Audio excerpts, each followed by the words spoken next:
বাংলাদেশ ক্রিকেটের ফ্র্যাঞ্চাইজি আসর বিপিএল নিয়ে ডিবিসি নিউজের বিশেষ আয়োজন যে প্রাত্যহিক আয়োজন বেলামে inside the BPL powered by Summit Group আপনাদের স্বাগত জানাচ্ছি আমি কনক মাহমুদ।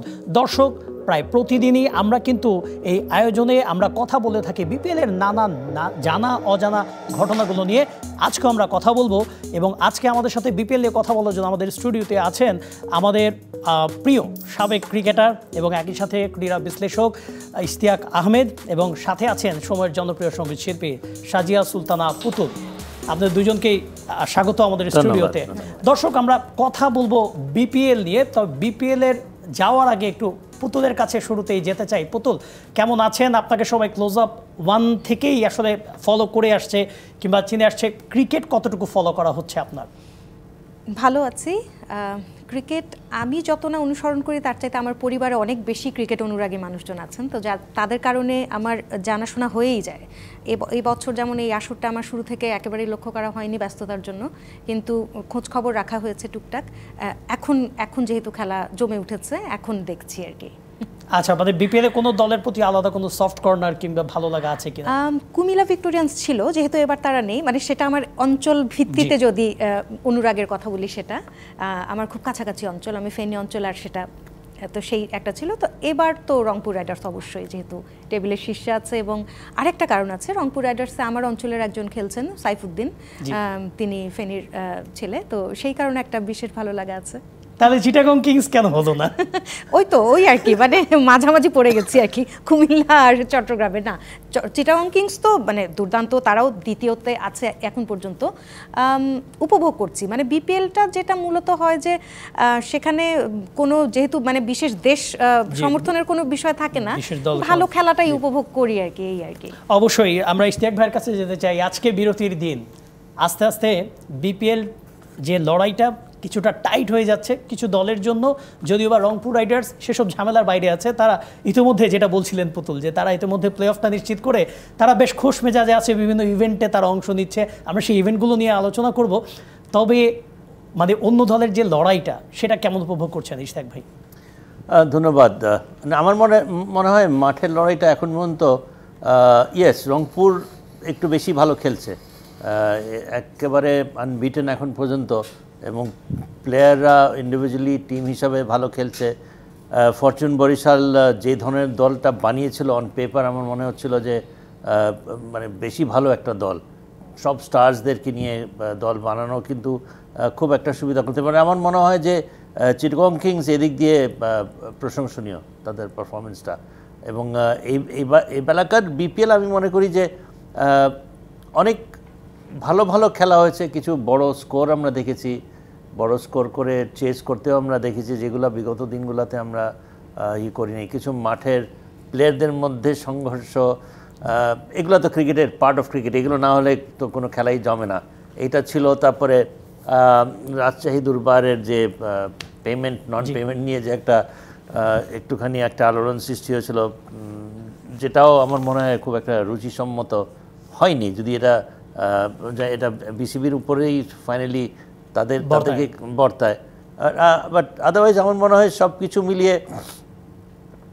ওরকম কি খুব বেশি স্টার্স ছিল না। মানে আমরা আসলে আমাদের লোকাল কিছু স্টার বাদে লোকাল কিছু ইয়াং ফরেন কোন স্টার নিয়ে ওইভাবে আলাদা করে কথা বলার সুযোগটা হয়নি। সেই মন্ত্রমুগ্ধ করার মতো ফরেনারদের কাছ থেকে অমন ইনিংস আমরা দেখিনি। আমরা হয়তো উসমান খানের সেঞ্চুরিটা দেখেছি, কিন্তু মনে হয়নি যে এটা নিয়ে আসলে কথা বলা খুব বেশি দিন যাবে, খুব বেশি দিন কথা বলা যাবে।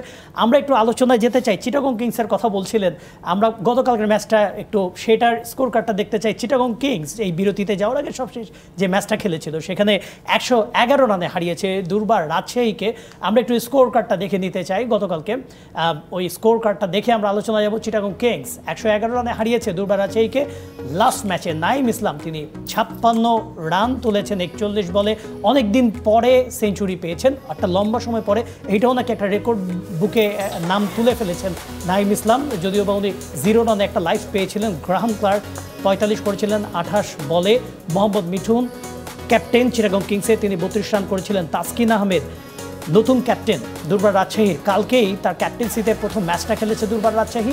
তাসকিন আহমেদ 2 উইকেট নিয়েছেন, মহু শেখ 2 উইকেট নিয়েছেন। দুর্বার রাজশাহী মানে তাসের ঘরের মতো তাদের ব্যাটিং অর্ডারটা ভেঙে পড়লো। এনামুল হক তিনি ক্যাপ্টেন্সি ছেড়েছেন তার মানে প্রেশার মুক্ত থাকার জন্য, কিন্তু 21 রান করে আউট হয়েছেন। আকবর আলী 10 করেছেন, এই দুজনই ডাবল ডিজিটের স্কোর করেছেন। মানে আমি দুর্বার রাজশাহীর যদি কথা বলি, সব কিছু মিলিয়ে মানে সময়টা কোনো দিক দিয়েই ভালো যাচ্ছে না, তাই নয় কি দুর্বার রাজশাহীর? ক্যাপ্টেন্সি ছেড়েছে না ছাড়তে বাধ্য করা হয়েছে, জানি না এটা আমি গতকালকে যখন ম্যাচটা ফলো করলাম, আমি মাঠে এনামুল হক বিজয়ের যে বডি ল্যাঙ্গুয়েজ দেখলাম, তিনি অনেক স্পোর্টিং বিহেভ করেছেন এবং তিনি কিন্তু সবসময় তাসকিনের সাথে কথা বলেছেন, মানে মাঠের ফিল্ডিং পজিশনিং বলেন, যাই বলেন সব কিছু। এটা তো আসলে ফ্র্যাঞ্চাইজি বলতে পারবে এবং সংশ্লিষ্ট ক্রিকেটার বলতে পারবেন বাধ্য করা হয়েছে কিনা। কিন্তু এই যে টুর্নামেন্টের মাঝপথে এমন একটা সমালোচনার মধ্যে একটা ফ্র্যাঞ্চাইজির ক্যাপ্টেন বদল অন্য কিছুর ইঙ্গিত করে কিনা? আমি সেটাই, যে তার তো ক্যাপ্টেন ছাড়া তো কোনো কারণ নাই। ভালো খেলছে batting, he is leading from the front, highest run getter in the league by now আমার মনে হয়।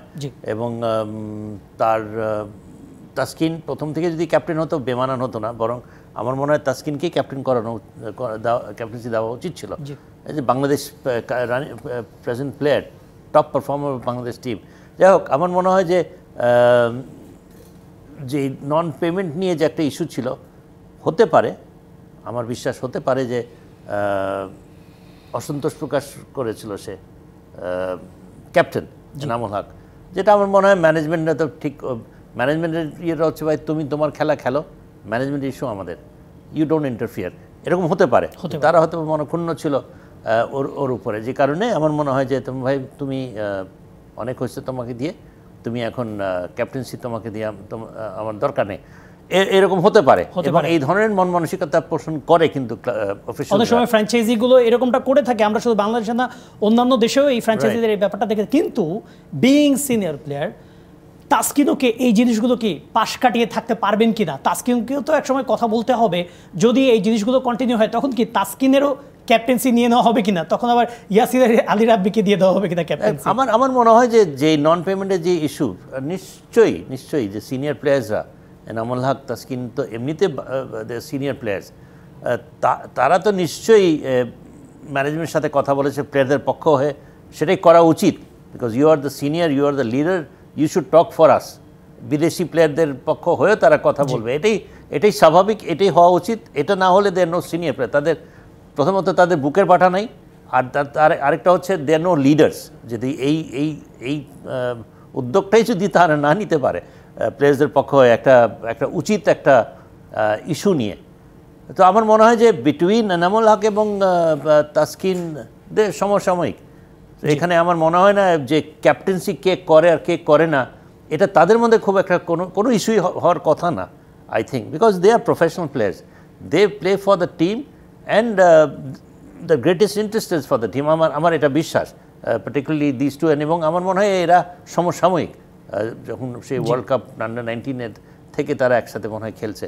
সো ওই ইস্যুটা নিয়ে আমি মনে হয় না যে এদের মধ্যে সে কোনো রকমের মনোমালিন্য কিংবা সংঘর্ষ তো দূরের কথা, টিমের উপরে কিন্তু এত বেশি খারাপ খেলবে আমরা আজকে যেটা সবশেষ জানতে পেরেছি, এতদিন লোকাল প্লেয়াররা বলেছেন, ফরেন প্লেয়ারদের মধ্যে লাহিরু সামারাকুন, শ্রীলঙ্কান রিক্রুট তিনি বিসিবির কাছে একটা অ্যাপিল করেছেন তার যে পেমেন্ট ইস্যুগুলো নিয়ে।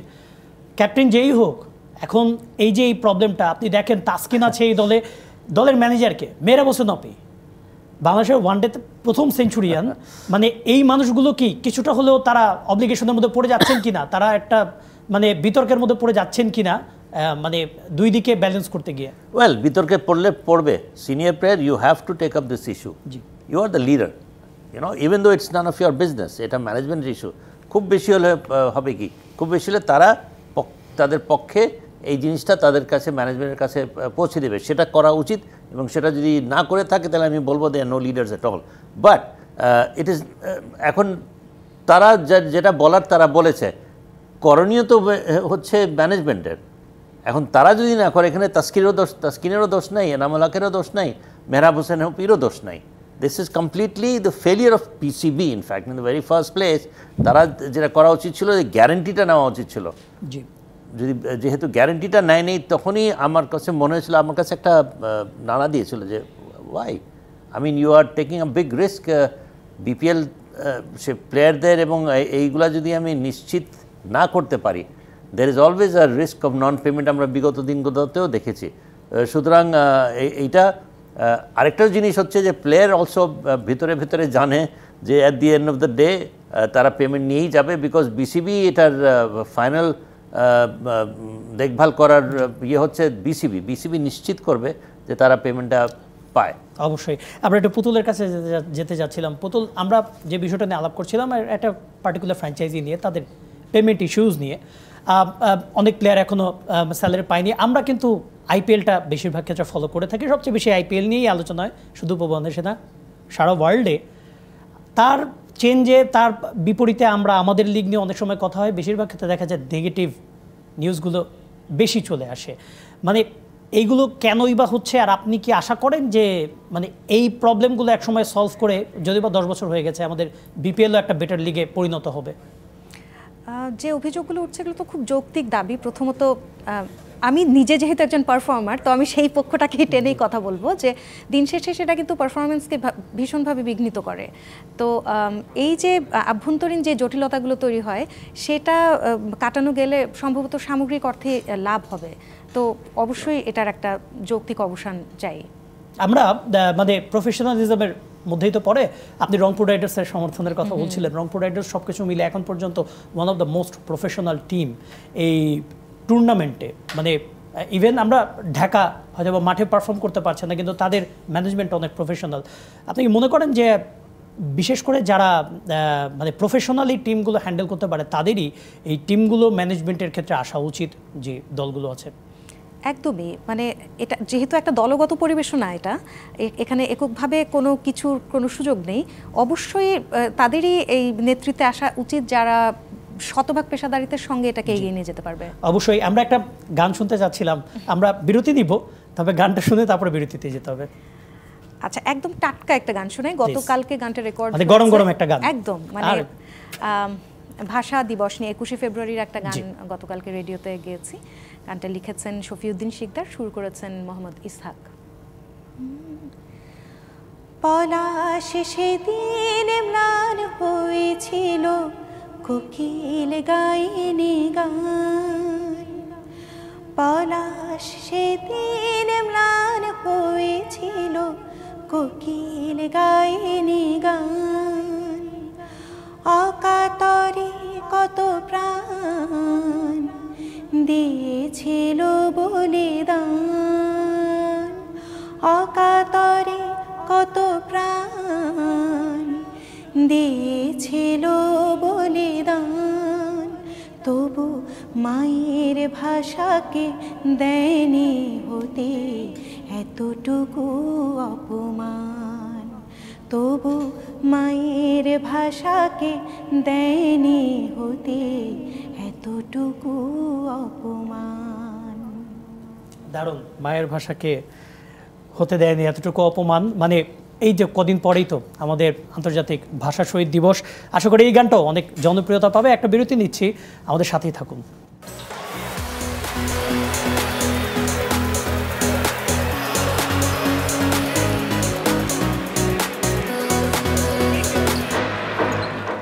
বিরতির পর আবারও ফিরে এলাম ডিবিসি নিউজের বিশেষ আয়োজন বেলমা inside the BPL, powered by Summit গ্রুপে। আপনাদের সাথে আছি আমি কনক মাহমুদ, আর আমাদের সাথে স্টুডিওতে আছেন জাতীয় দলের সাবেক ক্রিকেটার ইশতিয়াক আহমেদ, এবং সাথে আছেন পুতুল, জনপ্রিয় সঙ্গীত শিল্পী। আমরা তার গান শুনেছিলাম, আরও গান শুনতে হবে, আমাদের সাথেই থাকতে হবে। আমরা কথা বলতে চাচ্ছিলাম কালকের ম্যাচগুলো নিয়ে। আজকে যেহেতু ব্রেক ছিল, এবং কালকে যে ম্যাচগুলো আমরা একবার দেখে নিতে চাই স্ক্রিনে, তারপরে হবে আলোচনা। আগামীকালকে প্রথম ম্যাচটা, দিনের প্রথম ম্যাচটা দুপুর 1টায় চিটাগং কিংস এবং ঢাকা ক্যাপিটালসের। অবশ্যই মানে ফেভারিট তো অবশ্যই চিটাগং কিংস, ঢাকা ক্যাপিটালস কিছুটা পিছিয়ে থাকবে। পরের ম্যাচটা একটু দেখতে চাই। সন্ধ্যা 6:30 ফরচুন বরিশাল, খুলনা টাইগার্স। আমরা চিটাগং কিংস এবং ঢাকা ক্যাপিটালসের ম্যাচটা নিয়ে যদি একটু কথা বলি, ঢাকা ক্যাপিটালস লাস্ট ম্যাচটা জিতেছে, সিলেটকে হারিয়েছে। তারপরও চিটাগং কিংসের অ্যাগেনস্টে কি মনে হয় যে জয়টা সম্ভব হবে? কারণ সব দলেরই কিন্তু এখনও চান্স আছে প্লে অফে। শুধুমাত্র রংপুর রাইডার্স তারা কোয়ালিফাই করেছে প্লে অফে। মানে কতটুকু চান্স আছে? এখানে আমার মনে হয় যে যেরকম তানজিদ তামিম, লিটন, শাব্বির, তারপরে ওরকম ফোন নাই, তিসারা পেরেরা পারফর্ম করা প্লেয়ার, এদের থেকেই আমাদেরকে ঢাকা ডিপেন্ড করতে হবে এদের উপরেই, বিশেষ করে তানজিদ তামিম, লিটন। এরা যদি একটা ঝোড়ো ইনিংস দিতে পারে প্রথম দিকে, one of the hardest hitters of ball, এবং অসাধারণ ব্যাটিং করে, যেদিন তাদের ব্যাটে বলে লাগে দে আর সেকেন্ড টু নান। এবং তারা যদি এক্সপ্লোসিভ স্টার্ট করতে পারে, 200-র কাছাকাছি রান তারা 250-র মতো করেছে, 246 opening partnership, so we know what they can do. তারা যদি এবং শাব্বির রহমান মানে ফ্যান্টাস্টিক ফর্মে, তো আমার মনে হয় 2-3টা প্লেয়ার T20 খেলার জন্য যে ধরনের লাগে এদের মধ্যে আছে। So if they can put up a good score, আমার মনে হয় ইভেন তো তাদের বোলিং কিন্তু আমরা যদি দেখি মুস্তাফিজের মতো নাই, আবু জায়েদ কতখানি নির্ভর করা যেতে পারে, নাজমুল ইসলাম এক সময় অথবা ছিল, অ্যান্ড আই ডোন্ট থিঙ্ক যে ফরমানুল্লাহ কিংবা তিসারা পেরার উপরে খুব একটা, Mukidul Islam is your only bowler, so bowling side is very mediocre. মানে এটা কি মাঝে মাঝে মনে হয় না তারা বিট আনলাকি যে তানজিদ তামিম, লিটন দাস, সাব্বির রহমান রুম্মান, মোস্তাফিজুর রহমানের মতো প্লেয়ার থাকা সত্ত্বেও তারা একদম বটম অফ দ্য টেবিলে আছে? এটা কি মনে হয় না যে অনেক সময় তাহলে প্রবলেমটা কোথায়? এটা কি থিসারা পেরেরা ক্যাপ্টেন্সিতে? কারণ থিসারা পেরেরা তার যে প্রাইম টাইম সে এতটাও কিন্তু খারাপ ছিল না।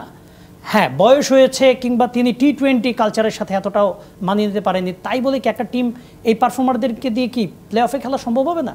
আমার মনে হয় এখানে প্রথমত যদি লিটন দাসকে ক্যাপ্টেন্সি দিত, তিসারা পেরেরাকে তুমি এনেছো ঠিক আছে, because you want to make in captain, কিংবা একটা ফরেন প্লেয়ার রিক্রুট করা, সেঞ্চুরি তো মারল, ফ্যান্টাস্টিক সেঞ্চুরি মেরেছে, বাট আমার মনে হয় যে হয়তো খুব বেশি আশা করেছিল লিটন এবং তানজিদ তামিমের কাছ থেকে, এবং করবে না কেন, because they are fantastic Bangladeshi players, in form players, হয়তো লিটন দাস না, এরা যদি পারফর্ম করতো, ইয়েস আমি মনে করি ঢাকা ক্যাপিটালস অনেক বেটার করতে পারতো।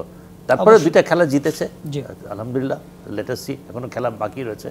অবশ্যই আমরা চিটাগং কিংসের ইলেভেনটাও দেখছি, ওসমান খান প্রোভেন পারফর্মার, নাইম ইসলাম তিনি লাস্ট ম্যাচে পারফর্ম করেছেন, এছাড়া আরও বাকি যারা আছেন, শামীম হোসেন হি ইজ এ পারফর্মার অলসো, মানে সব কিছু মিলিয়ে লড়াইটা কিন্তু চিটাগং কিংস এগিয়ে রয়েছে, কিন্তু লাস্ট ম্যাচে নাইম ইসলাম ছাড়া আর কেউ দাঁড়াতে পারেননি।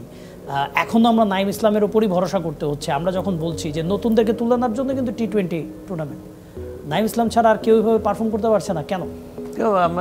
আমরা একমাত্র ওই শামীম হোসেনকে মোটামুটিভাবে দেখছি যে কিছুটা পারফর্ম করেছে, otherwise Osman Khan the first century maker, এদের মধ্যেও এটাও একটা balance kind of a side. Khaled Ahmed মোটামুটি খারাপ বোলিং করে নাই, শরীফ ইসলামের কাছ থেকে যে ধরনের আশা করার, তারপরেও হি হ্যাজ প্লেড ওয়েল।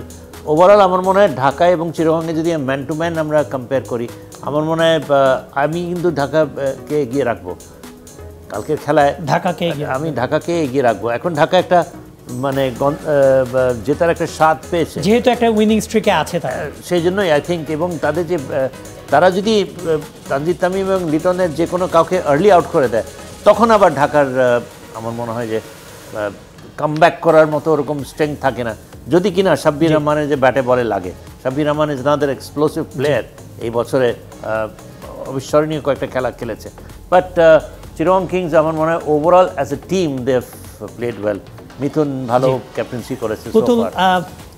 একদিকে চিটাগং কিংস, একদিকে ঢাকা ক্যাপিটালস। ঢাকা ক্যাপিটালস যদিও বা পারফরমেন্সের দিক দিয়ে একেবারে নিচের দিকে আছে, চিটাগং কিংস তারা এখনও প্লে অফে বেশ সম্ভাবনা এগিয়ে আছে। কে জিততে পারে এই দুই দলের মধ্যে? স্কোয়াড দেখে কিন্তু বারবার মনে হচ্ছে ঢাকা ক্যাপিটালস, মানে তাদের ফলাফলের সঙ্গে স্কোয়াডের চেহারাটার কোনো মিল নেই, তো সেটা একটা অসামঞ্জস্যপূর্ণ ব্যাপার হয়ে গেছে এবার। তবে যুক্তি দিয়ে চিন্তা করলে তো অবশ্যই চিটাগং কিংস এগিয়ে আছে, তবে ঢাকা ক্যাপিটালও যে কোনো কিছুই করতে পারে, হয়তো বা তারাই এগিয়ে যাবে আগামীকাল। আচ্ছা, আমাদের সাথে ডিপেন্ড করতে হবে। জি, সেটাই। আমাদের সাথে এখন যুক্ত হবেন চট্টগ্রাম থেকে শাহান পাপন, তার সাথে কথা বলতে যাচ্ছিলাম। শাহান পাপন, আপনি আছেন চট্টগ্রামে, ইতিমধ্যে অনেক ঘটনা ঘটে গিয়েছে এই তামিম ইকবালের নানা রকম বিষয়ে, তারপরে হচ্ছে দুর্বার রাজশাহীর যেই ঝামেলাটা হলো পেমেন্ট ইস্যু নিয়ে, তার মধ্যে আবার এই ম্যাচগুলো তো চলছে, কালকে আবার ম্যাচ। আস্তে আস্তে কিন্তু সমীকরণটা কঠিন হয়ে আসছে প্লে অফের। কি মনে হচ্ছে আগামীকালকে কারা কারা জয় পাবে, আর কারাই বা সম্ভাবনা এগিয়ে প্লে অফের দৌড়ে?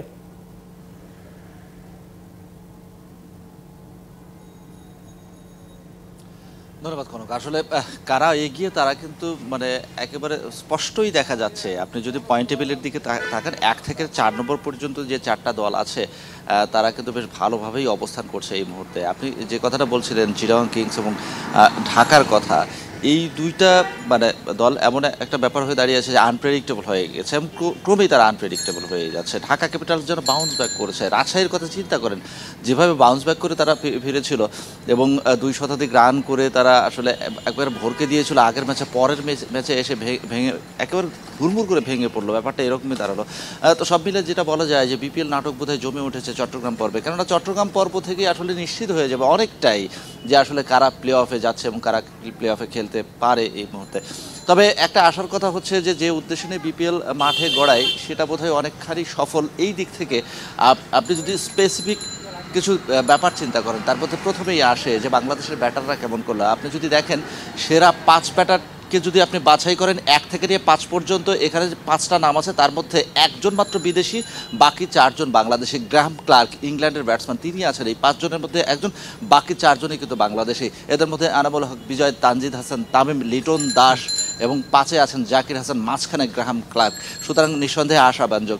বোলিংয়ে যদি যান সেখানে আমরা একটু কম দেখতে পাচ্ছি, সেখানে 3 জন বাংলাদেশি, সেরা 5 বোলারের মধ্যে 3 জন বাংলাদেশি রয়েছেন এবং 2 জন রয়েছেন বিদেশি, একজন খুশদিল শাহ এবং আরেকজন আকিব জাভেদ। এছাড়া যথারীতি শীর্ষে কিন্তু 20 উইকেট নিয়ে তাসকির আহমেদ, এরপরে রয়েছেন আবু হায়দার রনি এবং আরও একজন বাংলাদেশি বোলার রয়েছেন স্পিনার আলিস আল ইসলাম। সুতরাং এই দিক থেকে যদি দেখি বিপিএল মোটামুটি ভালোই গড়াচ্ছে, যাদের কাছে প্রত্যাশা তাদের সংখ্যাটা বোধহয় একটু কম, তবুও আশাব্যঞ্জক এটাই যে বাংলাদেশিরাই এখনও পর্যন্ত প্রতিনিধিত্ব করছে। আর মাঠের খেলার কথা যদি বলি, যে নাটকীয়তা ব্যাপারগুলো ঘটে গেল, তামিম ইকবালের তার সতীর্থের সাথে কথা কাটাকাটি, সেটা নিয়ে আবার নিজেদের মধ্যে যে আসলে কোনো কিছু হয় নাই সেই ধরনের একটা ব্যাখ্যা, সেই ব্যাখ্যা দিতে গিয়ে গুটি কয়েক সংবাদ মাধ্যমকে ডাকলেন, সবাইকে ডাকলেন না।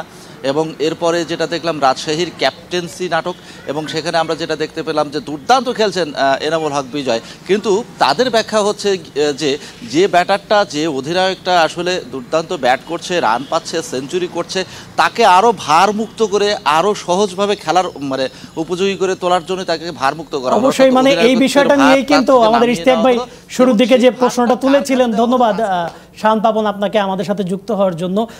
পুতুল, শাহান পাপন বলছিলেন যে আমাদের বাংলাদেশের ক্রিকেটাররা তো ভালো করছেন, তারা আমরা হয়তো বা পরবর্তীতে লিস্টটাও দেখব, তবে সামনে যেহেতু চ্যাম্পিয়ন্স ট্রফি একটা ইন্টারন্যাশনাল টুর্নামেন্ট, ন্যাশনাল টিমের জন্য এটা কতটুকু আশাব্যঞ্জক আমাদের বাংলাদেশিদের ভালো করাটা?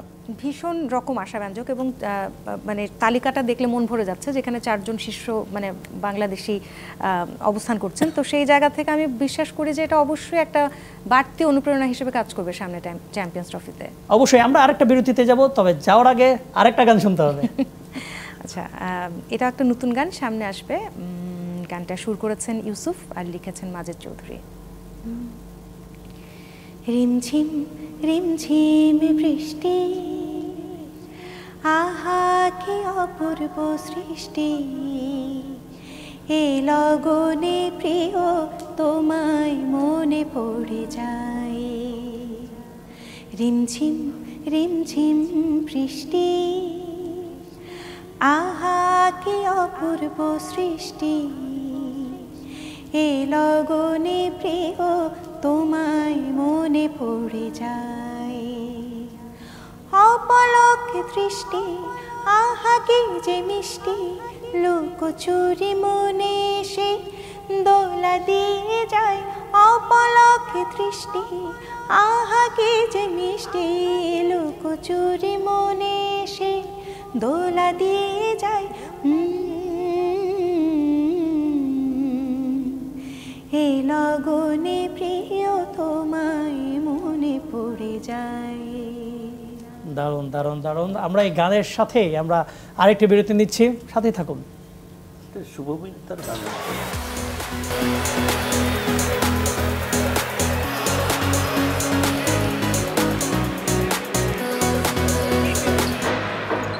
বিরতির পর আবারও ফিরে এলাম ডিবিসি নিউজের বিশেষ আয়োজন বেলামা inside the BPL powered by Summit Group. আপনাদের সাথে আছে আমি কনক মাহমুদ, আমাদের সাথে আছেন সাবেক ক্রিকেটার এবং ক্রিকেট বিশ্লেষক ইশতিয়াক আহমেদ এবং সাথে আছেন জনপ্রিয় সঙ্গীত শিল্পী পুতুল। আমরা গান শুনছিলাম, এর মধ্যেই আলোচনা করতে হচ্ছে কালকের ম্যাচগুলো নিয়ে। চাইলেই তো আর পুরো শো গান শুনতে পারবো না, যদি ইচ্ছা করে গান শুনতে কি করব। আমরা একটু কালকের ম্যাচগুলো নিয়ে আলোচনা করতে চাচ্ছিলাম। আগামীকালকে যে সেকেন্ড ম্যাচটা সেটা হচ্ছে ফরচুন বরিশাল এবং খুলনা টাইগার্স। খুলনা টাইগার্সের সামনে একটা সুযোগ আছে। ফরচুন বরিশাল হিসেবে যেই বাকি ম্যাচগুলো আছে সেখানে দুটো ম্যাচ জিতলেই আমার ধারণা ফরচুন বরিশাল তারা কোয়ালিফাই করবে প্লে অফের জন্য। খুলনা টাইগার্সের জন্য অ্যাটলিস্ট 3টা ম্যাচ জয় করতে হবে। কতটা কঠিন হবে খুলনা টাইগার্সের ফরচুন বরিশালকে হারানো? Fortune Barishal obviously fantastic side, on পেপারও ভালো সাইড। এখন পর্যন্ত ঠিক হয়তো বা এরকম করে নাই, তাদের মতো করে পারফর্ম করে নাই। আমার মনে হয় it's a better side. Khulna Tigers খুব একটা কিছু আমার মনে হয় এবছরে দেখাতে পারেনি, frankly speaking. They have been very very disappointing. But Fortune Barishal আমার মনে হয় যে we should expect Towhid Hridoy, Bangladesh দলের প্লেয়ার, যে ধরনের পারফরমেন্স আমি দেখব কি আমার ফ্রম মাই পার্সপেক্টিভ আমি দেখব যে এই বিপিএলে যেগুলো সম্ভাবনায় প্লেয়ার কিংবা যারা অলরেডি আছে আমি মনিটর করি তাদের পারফরমেন্স। অবশ্যই বাকি আমার কাছে অতটা ইম্পর্টেন্ট না। I will be very keen to watch Towhid Hridoy finally score some runs, because সে ইজ এ প্রাইম বাংলাদেশি, যেহেতু চ্যাম্পিয়ন্স ট্রফি অ্যাপ্রোচ করছে সেজন্যই যারা টিমে আছে তাদেরকে অ্যাটলিস্ট স্কোর করতে হবে। আমি রিশাদের কথা বলি, তহিদের কথা বলি, তাদেরকে আরেকটু প্লেয়ার শো করতে হবে, তাই নয় কি? এক্স্যাক্টলি। কিন্তু যদি প্লে অফে আলটিমেটলি মানে কোয়ালিফাই করে, আপনার কি মনে হয় যেই রংপুরের কাছে 2বার হেরেছে ফরচুন বরিশাল, তাদের আরও কিছু ফরেন কিংবা আরও কিছু বেটার প্লেয়ার নিয়ে বেটার 11 করা উচিত কিনা, নাকি এই টিম নিয়েই সম্ভব রংপুরকে হারানো? রংপুরকে এই মুহূর্তে হারানোটা খুবই একটা কষ্টসাধ্য ব্যাপার বলে আমি মনে করি, বিকজ ইন্ডিভিজুয়াল প্লেয়ার্সরা তারা ভালো খেলছে এবং টিম হিসাবে দেয়ার ক্লিকিং বন্ডিং ভালো হয়েছে, ক্যাপ্টেন ভালো, overall rightly said it's a very professional management. সুতরাং দুঃখ পাবো যদি রংপুর রাইডার্স এবার like last year Fortune Barishal was my favourite side, এবারও খুব খুশি হয়েছিলাম যখন দেখলাম যে দলটা বানাচ্ছে। বাট নো, রংপুর রাইডার্সের বিদেশে গিয়ে তারা আমাদের দেশের একটা মান রক্ষা করেছে। So I will obviously want Rangpur Riders to অবশ্যই। পুতুল, খুলনা টাইগার্স ফরচুন বরিশাল একদিকে তামিম ইকবাল, মাহমুদুল্লাহ রিয়াদ, মুশফিকুর রহিম, তাহিদ হৃদয়, আরেকদিকে মেহেদী মিরাজ আছেন, ইমরুল কায়েস আছেন। মানে ফরচুন বরিশাল অবশ্যই বেটার টিম, তারপরও মানে কি মনে হচ্ছে কাদেরকে এগিয়ে রাখা যায়? বরিশাল অবশ্যই মানে অসাধারণ একটা স্কোয়াড সাজিয়েছে, তো যার কারণে তাদেরকে হারানো একটু কঠিন হলেও আমার মনে হয় খুলনাও চাইবে না হারতে, তারাও চাইবে যে মানে অন্তত 4-এ যেন তারা থাকতে পারে। তো সেই জায়গা থেকে কালকে আমার কাছে 50-50 ধরছি। প্লে অফের সম্ভাবনা যেহেতু ওয়াইড ওপেন, আপনার কি মনে হয় যে খুলনা টাইগার্স স্টিল মানে তারা যেহেতু 4 নম্বরে আছে, মানে তারা কোয়ালিফাই করতে পারে প্লে অফের জন্য? হতেই পারে, অনিশ্চয়তার খেলা ক্রিকেট, সুতরাং অথচ খুলনা টাইগার্সে কিন্তু আমার বেশ কয়েকজন ফেভারিট প্লেয়ার আছে। Mehedi Hasan Miraz is my most favourite player, Afif Hossain অসাধারণ ট্যালেন্ট, কয়েকটা আমরা ভালো ইনিংস দেখেছি, মাহিদুল ইসলাম আরেকটা প্লেয়ার যাকে দিয়ে আমরা আগামীতে নিশ্চিত করে বলতে পারি যে এই ছেলেটা বাংলাদেশ টিমে আসবেই আসবে, যে ধরনের ব্যাটিং করে he is going to come. And then Abu Haider Rony, আমি অনেক অনুপ্রাণিত বোধ করছি ওর come back, because he is making a strong statement. And এই প্লেয়ারকে বাংলাদেশ টিমের প্রয়োজন। Bangladesh is looking for a fast bowling allrounder, যেটা তানজিম সাকিবকে আমরা পেয়েছি, but he is a left arm pace bowling and অনেক বোলিংয়ে তার ভেরিয়েশনস তার ইমপ্রুভ হয়েছে। As an allrounder he is making A good statement. আর নাসুম মোহাম্মদ, হাসান মাহমুদ রয়েছে। On paper also I think Khulna Tigers a very strong team. আমরা একটু দেখতে চাচ্ছিলাম টপ রান গেটার্স। এখন পর্যন্ত এনামুল হক বিজয়, দুর্বার রাজশাহী 345 করেছেন, একটা সেঞ্চুরি আছে। এরপরে তানজিদ হাসান, লিটন দাস তারাও সেঞ্চুরি পেয়েছেন 330, 323 নিয়ে যথাক্রমে তারা দ্বিতীয় এবং তৃতীয় স্থানে আছেন। গ্রাহাম ক্লার্ক একমাত্র বিদেশি চিটাগং কিংসের 316 রান নিয়ে তিনি আছেন চতুর্থ স্থানে। জাকির হাসান তিনি আছেন পঞ্চম স্থানে। এইখানে আমরা আরও কিছু প্লেয়ারকে দেখতে পারতাম কিনা। আর হ্যাঁ, রংপুরের কথা বলছি, ফরচুন বরিশালের কথা বলছি, তারা টপে আছে কিন্তু তাদের কোনো স্টার এখানে নেই আলাদা করে। না, যেভাবে সাইফ হাসান শুরু করেছিল ভাবছিলাম যে Saif Hasan is also, even though আমরা জানি একটা লেভেল পর্যন্ত ছিল কিন্তু হেলস যাওয়ার পরে অ্যাবসলিউটলি, এবং সে কিন্তু বিশেষ টি20 প্লেয়ার হিসেবে কিন্তু তাকে মানা হয় না, but he started of with a bang and বেশ কয়েকটা ইনিংস ভালো খেলেছে, একটা পর্যায়ে পর্যন্ত ছিলই। আর রংপুর রাইডার্সের আমার মনে হয় যে yes, as far as I am concern, এবং কাকতালীয়ভাবে যে উইকেট টেকারের তালিকাও দুর্বার আছে একজন টপে, আমরা সেটাও দেখে নিতে চাই। সর্বোচ্চ উইকেট শিকারী কারা আছেন সেখানেও আমাদের তাসকিন আহমেদ দুর্বার আছে, তিনি 20 উইকেট নিয়ে টপে আছেন। মানে একদিকে সাবেক ক্যাপ্টেন, আরেকদিকে বর্তমান ক্যাপ্টেন, যেটা বলছিলাম আমরা, দুইজনেই খুবই মানে টিমটাকে টেনে নিয়ে যাচ্ছেন যেভাবেই হোক। আবু হায়দার রনি 13 উইকেট নিয়ে সেকেন্ড পজিশনে আছেন। আকিব জাভেদ এবং খুশদিল শাহ, এই দুজন বিদেশি আছেন, সে দুজনই রংপুরের। আলিস আল ইসলাম তিনি 11 উইকেট নিয়ে আছেন। মানে দুর্বার আছেই, হয়তো বা মাঠের পারফরমেন্সে, দলীয় পারফরমেন্সে হয়তো বা কিছুটা পিছিয়ে রয়েছে। তারপরে দুইজন সিনিয়র কি চেষ্টা করছেন না, তারপরেও কেন দুর্বার আছেই পারছেন না? আমার মনে হয় টিম কম্বিনেশনটা ঠিক ওই ধরনের না, যেরকম ঢাকা ক্যাপিটালসেরও টিম কম্বিনেশনে কোথাও না কোথাও একটা, Khulna Tigers is another team, one of the best combination হিসাবে যদি আমরা দেখি। Complete side, you have got good fast bowlers, you got good middle order batsman, top batsman, কিন্তু পারফরমেন্স নাই। অবশ্যই আমরাও চাই যে এরা আরও ভালো করুক এই প্লেয়াররা, আমাদের ন্যাশনাল টিমের জন্য এটা খুব ভালো। আমরা একেবারে শেষ পর্যায়ে আছি, আমরা বিদায় নিব, তবে বিদায় নিতে নিতে আমরা শুনবো পুতুলের গান। আপনাদের দুজনকেই ধন্যবাদ আমাদের সাথে স্টুডিওতে আসার জন্য। আমি বিদায়টা নিয়ে নিচ্ছি, সবাইকে ধন্যবাদ আমাদের আজকের এই বেলম inside the BPL powered by Summit গ্রুপের এই আয়োজনে থাকার জন্য। আমরা বিদায় নিচ্ছি, বিদায় নিতে নিতে পুতুলের আরেকটি গান। প্লিজ। এই গানটাও একটা অপ্রকাশিত গান, এই মাসেই গানটা প্রকাশিত হবার কথা। শিরোনাম শেষের কবিতাগুলো লিখেছেন এবং সুর করেছেন আশিস দেবরায়, আর সঙ্গীত আয়োজন করেছে সৈয়দ রেজা আলী। কোনোদিন যদি একটু সময় পাও, শেষের কবিতাগুলো পড়ে নিও। কোনোদিন যদি একটু সময় পাও, শেষের কবিতাগুলো পড়ে নিও। তোমাকে মনে করি লেখাগুলো একটু সময় করে দেখে নিও। শেষের কবিতাগুলো পড়ে নিও। কোনোদিন যদি একটু সময় পাও, শেষের কবিতাগুলো পড়ে নিও।